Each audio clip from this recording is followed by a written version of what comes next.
Hi, my name is Isabella and I am the screw drive product specialist here at igus. Today we're going to be discussing the SD product line and everything that we have to offer our customers in regards to lead screws.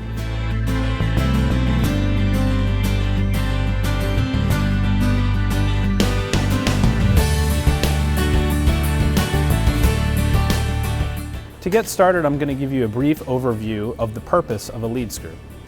Lead screws are meant for power transmission by taking the rotary motion of a motor and translating that into linear motion via the lead screw in the nut. igus has a multitude of different products to provide our customers for any type of application, from our single star Acme and trapezoidal lead screws to our patented dryspin, which is a high helix lead screw meant for high-speed linear applications. All of igus's lead screws are produced by a cold rolling process. Our catalog materials are carbon steel, 304 stainless steel, and we also have hard anodized aluminum lead screws for specialty applications. When it comes to lead screw nuts, igus has you covered at every stage of your design with our patented iGlide materials. We can provide you parts that are rapid prototyped with our SLS printer.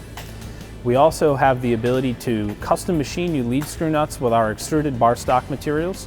And we also have you covered even during production, during high volumes, utilizing our specialty injection molded parts. If you'd like to spec a lead screw into your application, please feel free to contact me at the email below. If you'd like to request a sample, you can find a link in the description. Thank you and have a great day.